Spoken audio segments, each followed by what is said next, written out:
வணக்கம். பெற்றதாய் இருந்தைக்கும் எனது குருநாதருக்கும் எனது முதற்கண் வணக்கத்தை தெரிவித்துக் கொள்கிறேன். பிரபஞ்ச பேரலையின் பரணி வெங்கடாச்சலம். நீண்ட நாள் கழித்து ஒரு வீடியோ போடுறேன். இப்போ நிறைய பேர் என்கிட்ட வந்து கேட்குறாங்க, சாமி வீடு எப்போ கட்டுவேன், கல்யாணம் எப்போ ஆகும் அப்படின்னு சொல்லிட்டு.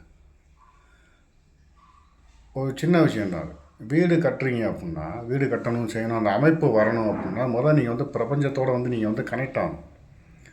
எப்படி கனெக்ட் ஆகணும்னு கேட்டால், உங்கள் தெருவுலையோ இல்லை அக்கம் பக்கத்துலையோ யாரோ வீடு கட்டுவாங்க. ஸோ அவங்களுக்கு உங்களால் முடிஞ்ச உதவி, பண உதவி நான் சொல்லவே இல்லை, பண உதவி கிடையாது. அவங்க ஏதாவது உங்கள் வீட்டில் சில பொருட்களை வச்சுக்கிறேன் செய்கிறேன், இல்லை இந்த மாதிரி வந்து கொஞ்சம் ஆள் வருவாங்க நீங்கள் சொல்லிடுங்க, ஏதாவது ஒரு உதவி கேட்டாங்கன்னா அந்த உதவி வந்து நீங்கள் பண்ணுங்கள். அது உங்களுக்கு பாசிட்டிவாக அடுத்த கட்ட நகர்வு, நீங்கள் ஒரு வீடு கட்டக்கூடிய ஒரு அமைப்புக்கு வந்து அது வந்து கொண்டு போகும். அதே மாதிரி அவங்க கட்டுறாங்களா, யாராவது கட்டுறாங்களா, உள்ளே போய் பாருங்கள். உள்ளே போய் எப்படி கட்டுறீங்க, என்ன கட்டுறீங்க, இல்லை சார் நான் பார்க்கணும் அப்படின்னு சொல்லி பாருங்கள். அங்கே ஏதாவது சின்ன பொருட்கள் நடுவில் ஏதாவது இருந்து செஞ்சது எடுத்து வைக்கிறாங்க, அது ஒரு சின்ன சின்ன உதவிகள் பண்ணுங்கள். நல்லா கவனித்து பார்த்தீங்கன்னா, அந்த கட்டட வேலை பார்க்குறாங்க இல்லையா, அவங்க வீடு கட்டிகிட்டே இருப்பாங்க. அங்கே வருமானம், செலவு, கடன் ஏகப்பட்டது இருக்கும்.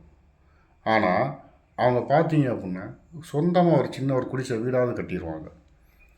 ஆனால் இங்கே ஐடி கம்பெனிலையும் நல்லா கவர்மெண்ட் ஜாப்லேயும் வேலை பார்க்குறவங்க பார்த்தீங்க அப்படின்னா வீடு கட்டுறது வந்து ஒரு கனவாகவே இருக்கும். அதுக்கு காரணம் வந்து என்னன்னு கேட்டிங்கன்னா, பிரபஞ்சத்தோடு நம்ம வந்து கனெக்ட் ஆகாதது தான் காரணம் ஒன்று. ரெண்டாவது, அந்த மாதிரி கட்டுறவங்களை வந்து நம்ம பக்கத்தில் இருந்து உபகாரம் பண்ண இடத்துல உபத்திரம் பண்ணாமல் இருக்கணும். அப்படி அவங்களை டிஸ்டர்ப் பண்ணோம் அப்படின்னு சொன்னால்,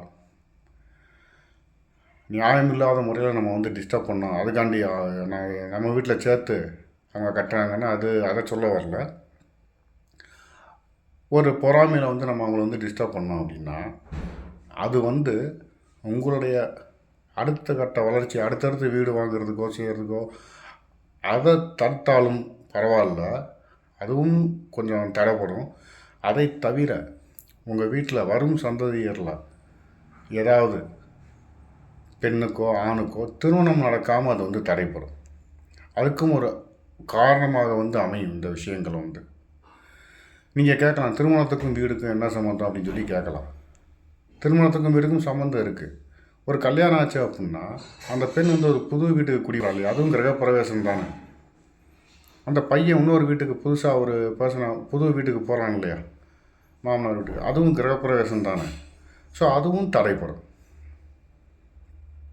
ஸோ இதை கருத்தில் வச்சுக்கிட்டு நீங்கள் இதை ஃபாலோ பண்ணீங்க அப்படின்னாலே உங்களுக்கு நல்லா வரும். மீண்டும் இன்னொரு நிகழ்வில் சந்திப்போம். உங்கள் ஏஎல்பி ஜோதிடர், பிரபஞ்ச பேரலை, பரணி வெங்கடாச்சலம். நன்றி, வணக்கம்.